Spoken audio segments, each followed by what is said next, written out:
Ho, ho, ho! Merry Flossmas, everyone. I hope you are doing well today. I'm Jessie. This is my channel, Bobo Jessie Stitches. Today is Flossmas number 21 because today is December 21st. It's also Flossmas number 20 because I missed yesterday.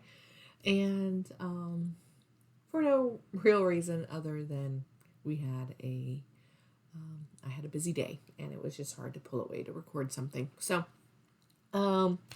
how are y'all doing? Doing all right? Yesterday would have been day 20 of Forbidden Fiber Codes, which would have been another part of the pattern and another floss. However, I knew I was missing it, and so I had contacted Forbidden Fiber Co. about my missing floss for both the 18 and 20, and I received them yesterday. And so I'm going to go ahead and show you those before I open up the gift for day 21. I already did start stitching, so they have been undone. So this was number 18, which was Bayberry. Oh, let's get a background so that you can see it. Let's sing a song while I look for a background. Aha! Y'all, it's getting crazy in here. I am planning on doing some significant cleaning between Christmas and New Year's, but right now it's just chaos. So there's the Bayberry. So this would have been day 18. And then day 20 that was received yesterday was Winter Festival. And there that is. Look at that bright, beautiful blue. And just to show you, I have already started stitching. And it's on the Q-snap. So I'm just going to remove just a little bit of the part so that you can see the whole piece. But I did finish page 1, both colors. And I started working on page 2, so I do need to move the Q-snap, but I also finished the wreath. So since you last saw it, I've added the wreath, page 1 of Bayberry, and Winter Festival. So the Bayberry is this green right here, and the ornaments there. There's the Winter Festival. The wreath is the trees, and so isn't that lovely? There's still quite a bit left to be done, and we got 2 more days of colors to come. So I'm really excited about this. It's been a lot of fun. And added the little lantern, and so really, what part I haven't done in the Bayberry and the Winter Festival is the parts that's in here and on that side of the page, that side of the pattern. So that will probably get done tonight, and you will see that tomorrow.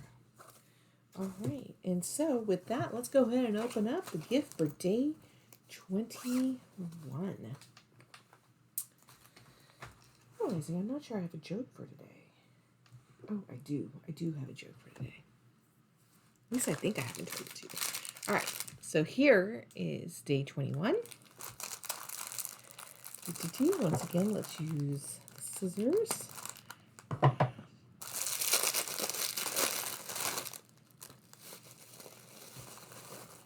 Aw. Of course. It is a handful of Hershey Kisses. Candy. Everyone needs Sugar Rush to keep those fingers moving. Enjoy these delicious sugar cookie kisses while you stitch, but be sure to be aware of sticky fingers. So these are sugar cookie flavored Hershey Kisses. And we got a little bit of a handful here. So perfect. Who doesn't enjoy some good candy? I'm sure some people don't. No judgment. I prefer salt over sweet.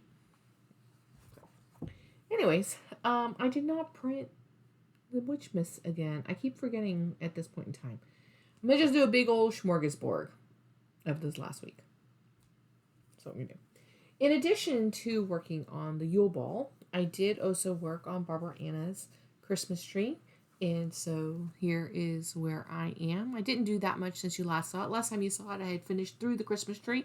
I have now added this little guy here holding his stocking and then the key and 2 of those ornamental bobby doos that are hanging up at the top. So I'm going to continue to working on this because, again, this is for the new starts, getting ready for my road trip. All right.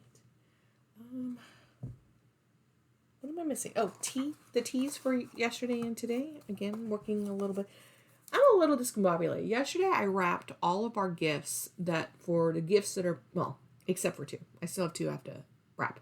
But the almost all of my gifts that are being opened on Christmas Day have been wrapped. We obviously have two family get-togethers for gift-giving occasions, and this weekend we will be spending it with my in-laws. So there'll be Christmas with my husband's family on Christmas Day. It's going to be a whirlwind. So I'm working this week, and so is my husband. So we're sometimes my boss gives us the half a day before going into the holiday weekend off. So we get Christmas Eve. That is an office holiday for us, and so we may get a half day on the 23rd. And so we're leaving for my in-laws' house on the 23rd, but we have a home game for the Texans on Sunday the 26th. So we're returning on Christmas Day in the evening. And so it's going to be a real quick whirlwind trip for us. And then the following weekend, on New Year's weekend, we're going to be spending it with my family who are here in town with me. So, but anyway, so the tea for today, I had two. Today's is Christmas cake, and which is our three favorite things in one tea. Cake and Christmas. Black tea is Sri Lankan black tea, cinnamon cloves, orange peel, pine needles, almond pieces, vanilla pieces, and natural flavoring. I'm gonna let you know they bolded the almonds in there. No, it won't focus there. Which I think is a really nice thing for people with allergies, right? So that way when you're reading it, it sticks out at you. But today I'm doing the rhubarb and custard.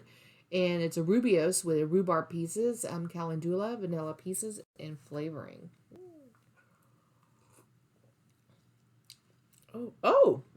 That's good. Yeah. Huh. It is tangy. It does have, yeah, it is a little tangy. So, all right. So, what's today's joy? So, I hope you indulge me a little bit. So, today is December 21st, and it is the winter solstice. And it's also my dad's birthday, or what would have been my dad's 78th birthday. We lost him 22 years ago. And in November was the week before Thanksgiving is when we lost him. And so I try not to be sad on the winter solstice. For me, the celebration of the light is a celebration of my dad, and so I try to be really happy and think of the things that made him. I don't try to dwell on we get to be sad once a year when we go into mourning on the day we lost him or the week we lost him. But the rest of the time, I try to think of the happy things that he gave me, and I will always want more, but I'm happy and grateful for the time that we did have, and that he was such an engaged father, and really we had a lot. He never treated me like a child as soon as he didn't need to, like he wasn't talking to me like I was like an 8-year-old, like talking to me about politics, but pretty much since when I got into high school, he would treat me as an adult as he could, and we would have some pretty serious conversations, and I knew a lot about his values and his thinking, and how he felt about things, and that carries me through. I was 22 when I lost him, so it was I was very young, and so there's there's all those big moments and all that wisdom that you wish you had with your parents in your adulthood. I didn't have. I have my mom, and she's fantastic, but she's not my dad, and they're different people and different perspectives and everything. So, but as it relates to cross stitching, I will say that my dad was my memory of going in. My mom is not domestic in any way. Like, she finds the fact that I like to quilt and and cross stitch and do all of these things like really bizarre. Like, and I don't consider myself a domestic person either, right? Like, I'm a lawyer. I consider myself very academic, very educated, very focused on my career and everything. But I do enjoy these crafts and stuff. And so, but she's not into that at all. Although she knew how to do all of it, she wasn't like keen on it. And but I remember it was my dad who took me to a Michael's where I was interested in learning some cross stitching. I picked up a piece of, it was a Gold Dimensions Petite for a geisha, And he was like, I think that may be a little advanced for you. Found someone in the shop to help us, and I ended up going home with like a Dimensions beginner kit, which was a white kitten with a pink bow, which I remember. And so he is the, so he was the one that although I was interested in it, was very supportive of that and made sure that I was not jumping in too much head first into a new craft. And so but yeah, and so for me, the solstice is about him. It's about the light. It's for me, it's the reason for the season is the solstice, because we celebrate a secular Christmas. And you know I will say that my dad was not a great man, in many ways. As people think of great men, he was not one of those men. He might have been able to be given opportunity and access, but he grew up poor. I mean, he grew up in poverty. He was a child of a divorce, and when he was 13 years old, he was an army brat until the divorce. And when he after the divorce, it was his stepfather, it wasn't his father. He took his younger brother with him down to the local bar on the base, or near the base, where his stepfather frequented, and went and told his stepdad, who was the man who raised him, he viewed him as his dad, that they were hungry, that his mother was struggling to make ends meet, and they weren't able to quite make it. And my step grandfather said to my dad, who was about 12, 13 at the time, I'm not going to give that bitch one red cent. And so my stepfather never paid any support to my grandmother, who ended up being a single parent from the time that my dad was 13, and his brother is 7 years younger than him. And so,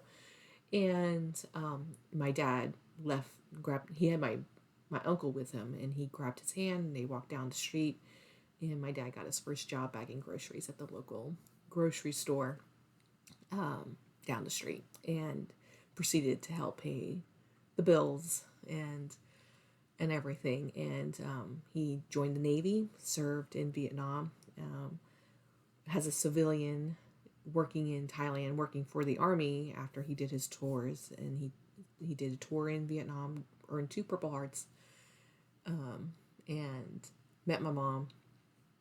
And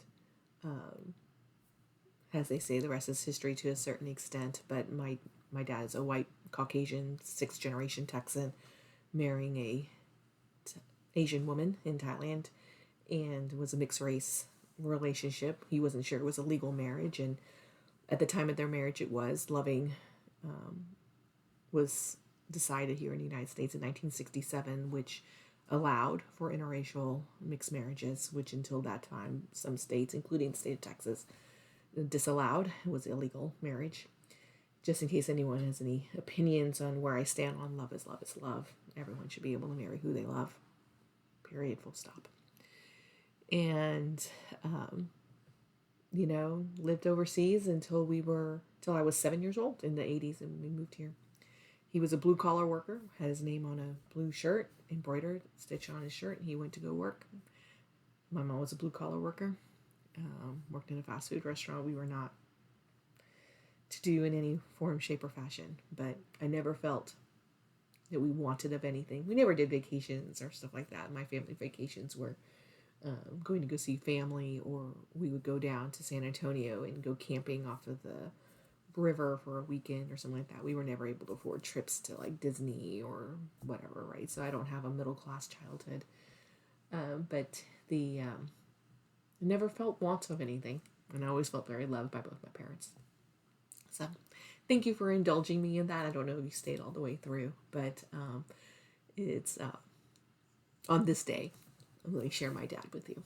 So with that, let's end with a silly dad joke. I think he would appreciate this one. What is Darth Vader's favorite part of the Christmas turkey? The dark side, of course. They also have cookies. All right. Wherever you all are, I hope you're having a stitching good time. Happy solstice if you are celebrating today. It's the return of the light. Take care, everyone. I'll see you tomorrow.